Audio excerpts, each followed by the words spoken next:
Hello students, how are you students. आपको इस channel पर ना केवल graduation and post graduation physics के टॉपिक्स की सबसे आसान एक्सप्लेनेशन देखने को मिलती है, बल्कि आपको साथ के साथ ये भी बताया जाता है कि आपको एग्जाम में क्या और कैसे लिख के आना है, ताकि आप सिर्फ एक वीडियो देख के ही अपने नोट्स बना सकें और एग्जाम्स में बहुत अच्छे मार्क्स ला सकें। इसी कैटेगरी में आगे बढ़ते हुए आज हम बात करेंगे डिजिटल इलेक्ट्रॉनिक्स के एक और इम्पॉर्टेंट टॉपिक के बारे में, जिसका नाम है serial in serial out shift register.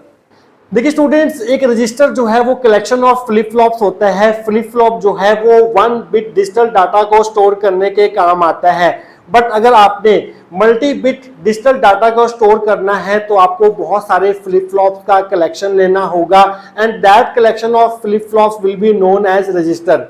अगर आपने 2 बिट डिजिटल डाटा स्टोर करना है तो आपको 2 फ्लिप फ्लॉप्स की जरूरत पड़ेगी और उस रजिस्टर को हम कहेंगे 2 बिट रजिस्टर। इसी तरह से अगर आपको n bit digital data store करना है तो आपको n number of flip flop की जरूरत पड़ने वाली है, and that collection of n number of flip flops is known as n bit register. Students, आज की इस वीडियो में हम रजिस्टर का सबसे बेसिक टाइप जो है वो डिस्कस करेंगे, जिसका नाम है serial in serial out shift register.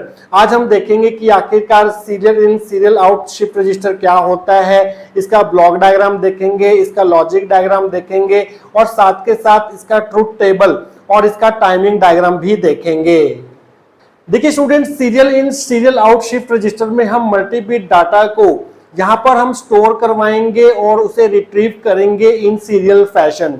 Means अगर हमने यहाँ पर इनपुट देनी है तो उसके लिए हमारे पास यहाँ पर सिंगल डाटा लाइन होगी, जिसे हम बोलेंगे सीरियल डाटा इनपुट पिन, जहां पर हमने जो भी multi bit digital data store करवाना है उसको हम 1 बिट बाय 1 बिट यहाँ से एंटर करवाएंगे और हमें जो आउटपुट मिलेगी वो भी सीरियल फैशन में मिलेगी। आउटपुट ऑब्टेन करने के लिए भी यहाँ पर सिंगल डाटा लाइन होगी, जिसे हम बोलेंगे सीरियल डाटा आउटपुट पिन या पोर्ट, जो भी आप कह सकते हैं। इसको पिन भी कह सकते हैं, पोर्ट भी कह सकते हैं। यहाँ पे हमें जो आउटपुट मिलेगी वो 1 बिट बाय 1 बिट हमें आउटपुट मिलने वाली है। देखिए स्टूडेंट्स, यहाँ पर हम जो डाटा को स्टोर और रिट्रीव करवाएंगे मल्टी बिट डिजिटल डाटा को, उसको हम यहाँ पर शिफ्टिंग प्रोसेस के थ्रू यहाँ पर स्टोर और रिट्रीव करवाएंगे।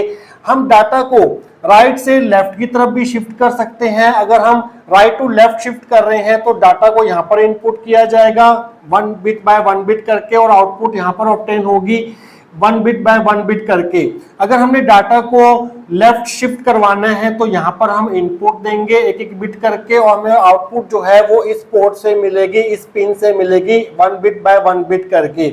आज के इस वीडियो में हम पढ़ेंगे 4 bit serial in serial out shift register के बारे में। और ये जो हमारे पास 4 bit serial in serial out shift register होगा वो टोटल 4 फ्लिप फ्लॉप से मिला के बना होगा, क्योंकि हम यहाँ पर 4 बिट डिजिटल डाटा को स्टोर और रिट्रीव करवाएंगे। तो यहाँ पर हमने जो फ्लिप फ्लॉप्स यूज किए हैं वो चारों के चारों डी फ्लिप फ्लॉप्स यूज किए हैं।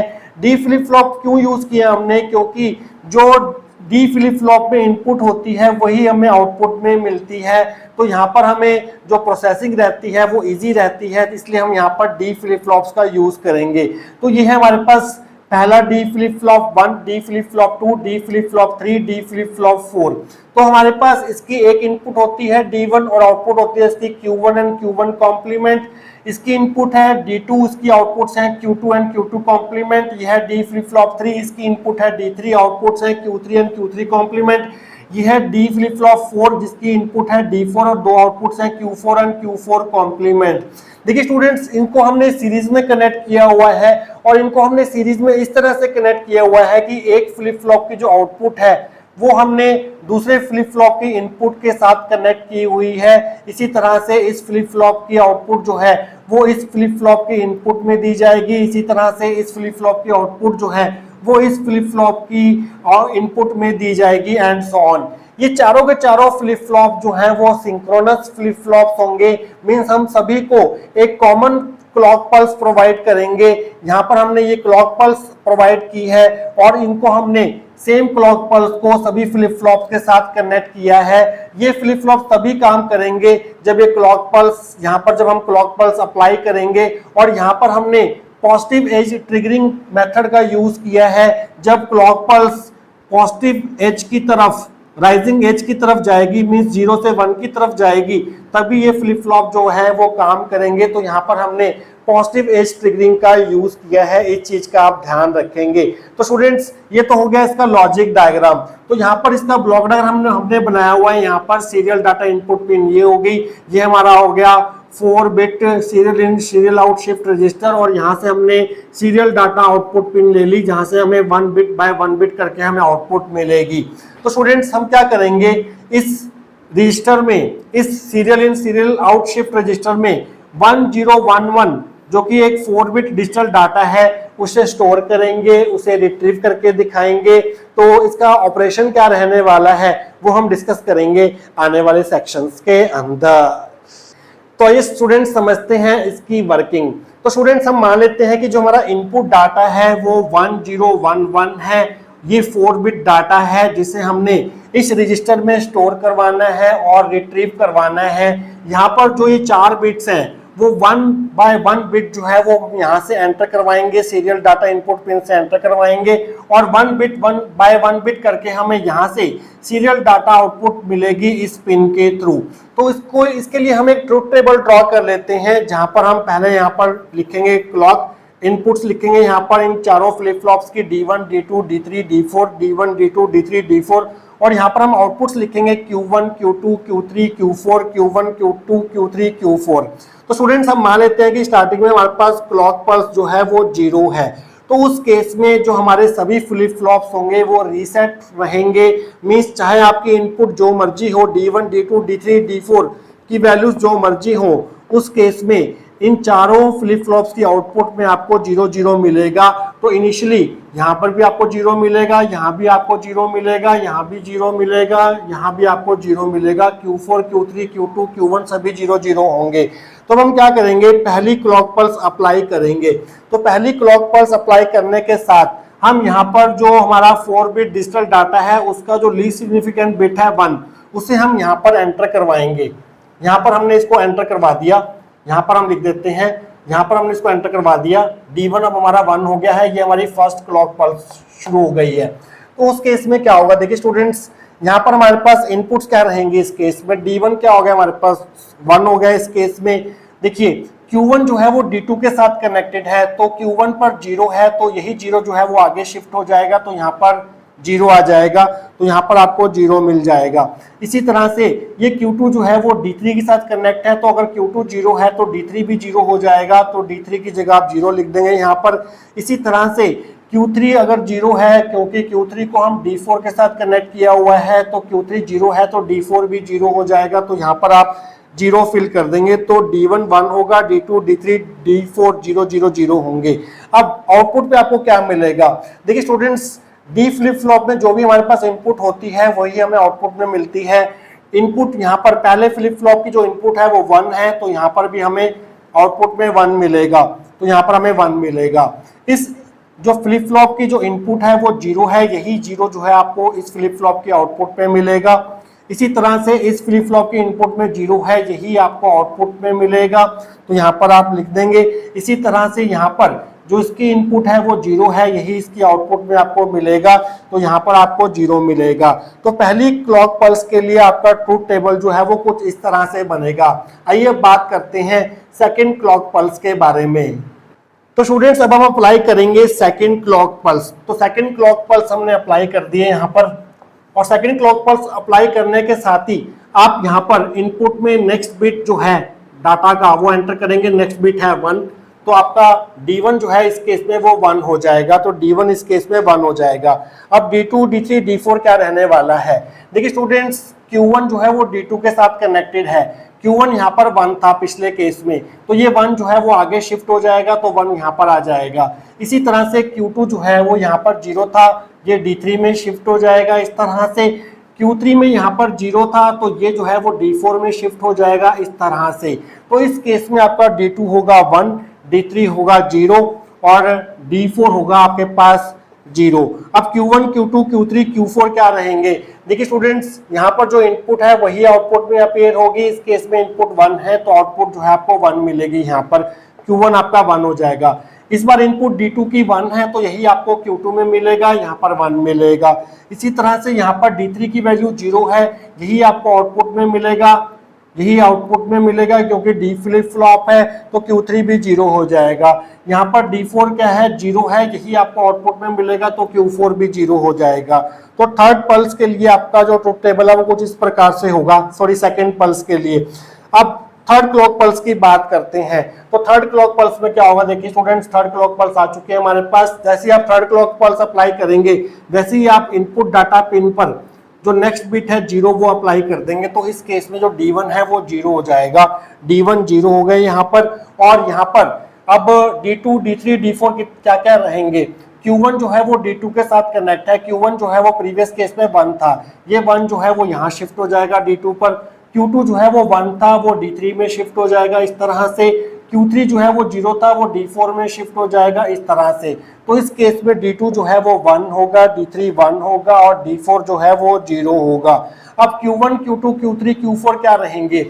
D1 जो इनपुट में हमारे पास है वही हमें Q1 पर मिलेगा, D1 यहाँ पर 0 है तो Q1 पर भी 0 मिलेगा आपको। D2 पर 1 है, यही हमें Q2 पर मिलेगा तो यहाँ पर आपको 1 मिलेगा। D3 1 है तो Q3 पे भी आपको 1 मिलेगा, तो ये 1 आ गया। इसी तरह से D4 पर जो भी इनपुट होगी इस D फ्लॉप की वही आपको आउटपुट में मिलेगी। इनपुट है यहाँ पर 0 तो आउटपुट में आपको यहाँ पर 0 मिलेगा, तो आउटपुट में आपको यहाँ पर 0 मिलेगा। तो आइए बात करते हैं फोर्थ क्लॉक पल्स की। फोर्थ क्लॉक पल्स को यहाँ पर बनाने के लिए मुझे ये डाटा जो है वो रब करना होगा। हम थर्ड क्लॉक पल्स वाला डाटा लिखा रहेंगे, फिर बाकी पल्सेस के लिए यहाँ पर डाटा को लिखेंगे। तो मिलते हैं इसे रब करने के बाद। तो स्टूडेंट्स थर्ड क्लॉक पल्स के टाइम पर हमारे पास Q1, Q2, Q3, Q4 थे 0 1 1 0। तो अब हम बात करेंगे फोर्थ क्लॉक पल्स की। तो फोर्थ क्लॉक पल्स जैसे ही आप अप्लाई करेंगे वैसे ही आप इनपुट डाटा पिन में जो लास्ट बिट है जो कि है मोस्ट सिग्निफिकेंट बिट 1, वो यहाँ पर आप एंटर करेंगे D1 में। तो यहाँ पर आपने 1 एंटर कर दिया, D1 अब की बार यहाँ पर 1 हो गया। अब D2, D3, D4 क्या होंगे। देखिए स्टूडेंट्स Q1 जो है वो 0 था, यही जो है वो D2 के साथ कनेक्ट है तो यहाँ पर D2 जो है वो 0 हो जाएगा। Q2 जो है वो D3 के साथ कनेक्ट है, Q2 1 है तो यहाँ पर 1 हो जाएगा D3। Q3 जो है वो D4 के साथ कनेक्ट है, Q3 1 है तो D4 भी यहाँ पर 1 हो जाएगा।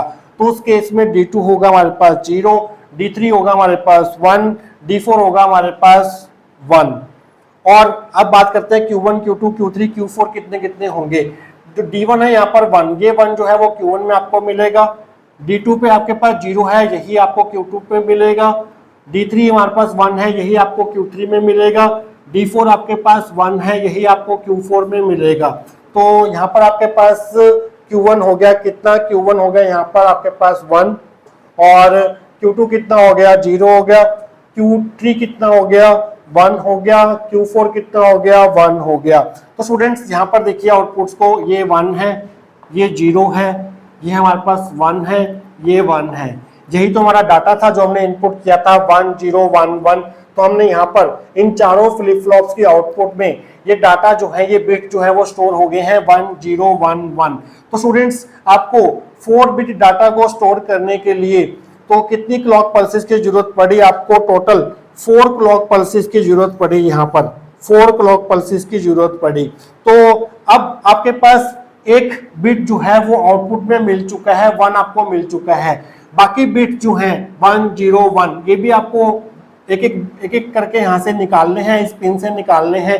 तो उसके लिए आपको फर्दर क्लॉक पल्सेस की जरूरत पड़ेगी। 4 बिट्स को आपने स्टोर कर दिया, 4 बिट डिजिटल डाटा को आपने यहाँ पर स्टोर कर दिया है 1 0 1 1 1, जिसके लिए आपको 4 क्लॉक पल्सेस की जरूरत पड़ी। अब आपको इन बिट्स को इस आउटपुट पिन से बाहर भी निकालना है, तो उसके लिए आपको एडिशनल क्लॉक पल्सेस जो है वो अप्लाई करनी होंगी। तो अब हम अप्लाई करेंगे 5th क्लॉक पल्स। तो 5th क्लॉक पल्स में आपका जो D1 रहेगा, यहाँ पर इनपुट में आप क्या देंगे, इनपुट डाटा तो हमारे पास खत्म हो चुका है, चारों बिट्स हम यहाँ पर स्टोर करवा चुके हैं। तो इस केस में जो D1 होगा वो यहाँ पर आप 0 देंगे 5th क्लॉक पल्स के टाइम पर। D1 जो है वो 0 होगा, D1 में आपको कोई डाटा नहीं देना है। D2 कितना होगा यहाँ पर, D2 जो है देखिए Q1 जो है वो D2 के साथ कनेक्ट है, तो ये 1 जो है वो यहाँ पर शिफ्ट हो जाएगा, ये Q2 जो है यहाँ पर शिफ्ट हो जाएगा 0, Q3 जो है वो D4 में चला जाएगा, यहाँ पर 1 आ जाएगा। तो D2 होगा इस केस में 1, D3 होगा हमारे पास 0 और D4 होगा हमारे पास यहाँ पर 1। तो अब हमारे पास Q1 Q2 Q3 Q4 क्या रहेंगे, Q1 क्या हो जाएगा, जो D1 है वही Q1 होगा, मीन्स 0 हो जाएगा, D2 Q2 में चला जाएगा और D3 जो है वो Q3 में अपीयर होगा और D4 जो है वो Q4 में अपीयर होगा। तो इस केस में जो हमारा Q1 है वो 0 है, जो हमारा Q2 है वो 1 है, जो हमारा Q3 है वो 0 है, जो हमारा Q4 है वो 1 है। तो देखिए स्टूडेंट्स, अब हमें Q4 में 1 मिल गया, ये 1 मिल गया, एक 1 हमें ऑलरेडी मिल चुका था, ये वाला 1 मिल गया, ये वाला 1 मिल गया। अब हमें 0 और 1 को रिट्रीव करना है, तो उसके लिए हमें और क्लॉक पल्सेस अप्लाई करनी होंगी, वो क्लॉक पल्सेस हम अप्लाई करेंगे नेक्स्ट सेक्शन के अंदर। तो स्टूडेंट्स, फिफ्थ पल्स के दौरान हमारे पास Q1 Q2 Q3 Q4 जो है वो 0 1 0 1 थे। अब हम क्या करेंगे, सिक्स्थ क्लॉक पल्स अप्लाई करेंगे। तो देखिए स्टूडेंट्स, उस केस में हमारे पास जो D1 पर आपको कुछ भी अप्लाई नहीं करना है, तो D1 अगेन 0 होगा। अब D2 कितना होगा, D1 तो आपका 0 होगा, D2 कितना होगा, जो Q1 होगा वही D2 होगा 0, जो Q2 होगा वही D3 होगा दैट इज 1, जो Q3 है वही D4 होगा दैट इज 0। तो इस केस में D2 होगा 0, D3 होगा 1 और D4 होगा आपके पास 0। अब आपको आउटपुट्स में क्या क्या मिलेगा, ये जो है सिक्स क्लॉक पल्स अप्लाई करने के बाद D1 जो है, जो D1 होगा वही आपको Q1 पर मिलेगा, जो D2 होगा वही आपको Q2 पर मिलेगा, जो D3 होगा वही Q3 पर मिलेगा दैट इज 1, जो D4 होगा वही Q4 में मिलेगा दैट इज 0। तो इस केस में जो आपका Q1 होगा वो 0 होगा, Q2 जो है वो आपका 0 होगा, जो Q3 है वो 1 होगा, Q4 जो है वो 0 होगा। तो स्टूडेंट्स, हमारे पास इस आउटपुट पिन पर नेक्स्ट जो हमारे पास बिट थी 0 वो भी रिकवर हो गई है, रिट्रीव हो गई है। तो एक बिट रिकवर और करनी है हमें, तो उसके लिए हम क्या करेंगे, सेवंथ क्लॉक पल्स अप्लाई करेंगे। तो सेवंथ क्लॉक पल्स हम अप्लाई करने वाले हैं। तो इस केस में आपका जो इनपुट पिन पर आपको कुछ नहीं देना है, D1 आपका अगेन 0 रहेगा और D2 कितना होगा, जो Q1 होगा वही D2 होगा, क्योंकि ये दोनों इंटरकनेक्टेड है। Q1 जो है वो D2 पर शिफ्ट हो जाएगा दैट इज 0, Q2 जो है वो D3 पर शिफ्ट हो जाएगा, तो D3 0 हो जाएगा क्योंकि Q2 0 है, Q3 जो है वो D4 पर शिफ्ट हो जाएगा, Q3 1 है, तो D4 1 हो जाएगा। तो इस केस में जो आपका D2 होगा वो 0 होगा, D3 जो है वो 0 होगा, जो आपका D4 है वो 1 होगा। तो और यहाँ पर जो आपके पास आउटपुट्स रहेंगी वो क्या रहेंगी, जो D1 पर है वही Q1 पर मिलेगा दैट इज 0, जो D2 पर है वो Q2 पर मिलेगा दैट इज 0, जो D3 पे है वही Q3 पे मिलेगा, D3 पे 0 है, Q3 पे 0 मिलेगा, D4 पर 1 है तो वही Q4 पर मिलेगा दैट इज 1। तो इस केस में जो आपका Q1 है वो 0 है, Q2 जो है वो 0 है, Q3 0 है, Q4 जो है वो 1 है। तो हमारे पास नेक्स्ट बिट भी जो है वो रिकवर हो चुकी है। तो आपको डाटा को स्टोर करने के लिए 4 बिट डाटा को स्टोर करने के लिए 4 क्लॉक पल्सेस लग रही थी और आपको डाटा को रिकवर करने के लिए 3 क्लॉक पल्सेस और लग रही हैं। Means 4 bit serial in serial out shift register में टोटल प्रोसेसिंग करने के लिए, डाटा को स्टोर एंड रिकवर करने के लिए टोटल 7 क्लॉक पल्सेस की जरूरत पड़ेगी, टोटल 7 क्लॉक पल्सेस की जरूरत पड़ेगी। मींस 2n-1 क्लॉक पल्स की जरूरत पड़ेगी, जहां पर n जो है वो नंबर ऑफ बिट्स को स्टोर कर रहा है, यहाँ पर नंबर ऑफ बिट्स जो है वो 4 थे। Means 2 × 4 - 1 that is 8 - 1 7 bits, 7 clock pulse की जरूरत पड़ेगी फॉर द होल प्रोसेसिंग और of 4 bit serial in serial out right shift register. तो स्टूडेंट्स, ये है आपके पास इनपुट डाटा 1 0 1 1 जो आपने एंटर करवाया था एक एक बिट करके, और यह है आपके पास आउटपुट डाटा जो आपको एक एक बिट करके सीरियल डाटा आउटपुट पिन से ऑब्टेन होगा 1 0 1 1। तो स्टूडेंट्स, अब हम ड्रॉ करते हैं इसका टाइमिंग डायग्राम, जिसको हम वेवफॉर्म रिप्रेजेंटेशन भी कहते हैं। ये हमने यहाँ पर क्लॉक पल्स बना ली है, ये इसकी पॉजिटिव एज है पहली, ये है इसकी दूसरी पॉजिटिव एज, ये है इसकी तीसरी पॉजिटिव एज, ये है इसकी चौथी पॉजिटिव एज। तो यहाँ पर हम आउटपुट्स लिखेंगे Q1 Q2 Q3 Q4। तो आइए इनको प्लॉट करते हैं। जब हमारे पास क्लॉक पल्स 0 थी तो उस केस में Q1 Q2 Q3 Q4 जो है वो 0 0 थे, Q1 0 है, Q2 0 है, Q3 0 है, Q4 0 है। तो जैसे ही आपने पहली क्लॉक पल्स अप्लाई की, Q1 जो है वो 1 हो गया। पहली क्लॉक पल्स अप्लाई करने के बाद इसकी पॉजिटिव एज पर Q1 जो है वो 0 से 1 पर शिफ्ट हो जाएगा इस तरह से। अब देखते हैं Q2 क्या है, पहली क्लॉक पल्स पर 0 ही है, वो 0 ही रहेगा पहली क्लॉक पल्स पर। Q3 कितना है पहली क्लॉक पल्स पर, वो 1 है यहाँ पर, सॉरी पहली क्लॉक पल्स पर जो आपका Q3 है वो 0 है, और जो आपका पहली क्लॉक पल्स पर Q4 है वो 0 है। अब बात करते हैं सेकंड क्लॉक पल्स की। ये हो गया 1, ये हो गया 0, ये हो गया 0, ये हो गया हमारे पास 0 यहाँ पर। तो आइए आगे बढ़ते हैं। सेकंड क्लॉक पल्स पर जो आपका Q1 है वो 1 ही रहेगा, 1 ही रहेगा। Q2 कितना है, Q2 है यहाँ पर 1, Q2 1 हो गया,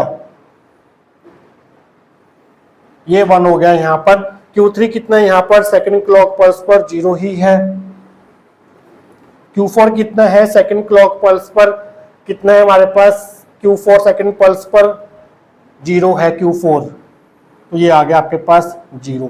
थर्ड क्लॉक पल्स की बात करें, थर्ड क्लॉक पल्स पर आपका Q1 जो है वो 0 हो गया, Q1 जो है वो 0 हो गया यहाँ पर। Q2 कितना हो गया थर्ड क्लॉक पल्स पर, 1 हो गया, 1 ही, 1 पहले भी 1 तब भी 1 ही है। और थर्ड क्लॉक पल्स पर Q3 कितना है, 1 हो गया, पहले 0 था 1 हो जाएगा इस तरह से। और जो आपका Q4 है वो 0 है, पहले भी 0 था अब भी 0 रहेगा, तो ये आपका 0 हो गया। आइए बात करते हैं फोर्थ क्लॉक पल्स पर क्या होगा। फोर्थ क्लॉक पल्स पर आपका जो Q1 है वो 1 है,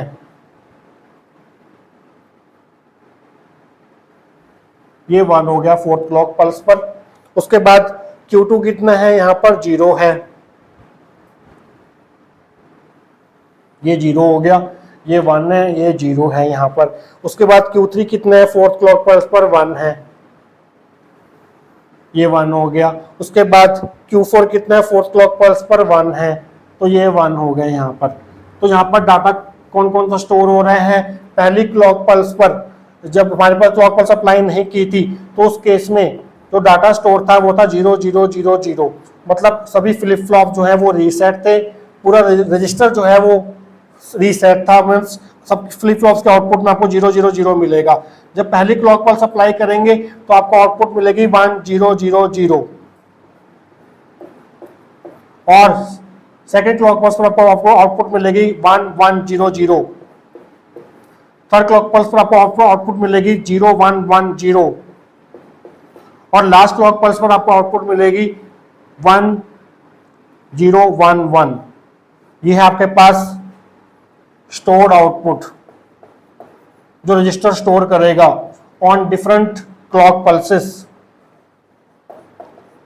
तो 4 क्लॉक पल्सेस अप्लाई करने के बाद जो आपके डाटा स्टोर होगी इस रजिस्टर में वो होगी आपके पास 1 0 1 1। तो स्टूडेंट्स ये हो गया इसका टाइमिंग डायग्राम। तो स्टूडेंट्स ये सब कुछ तो आप एग्जाम में बना के आएंगे, ये लॉजिक डायग्राम बनाएंगे, ये ब्लॉक डायग्राम बनाएंगे, ये ट्रूथ टेबल बनाएंगे, ये timing diagram means wave form representation बनाएंगे। इसकी थ्योरी में आप क्या लिख के आएंगे वो हम देखेंगे last section of this topic के अंदर।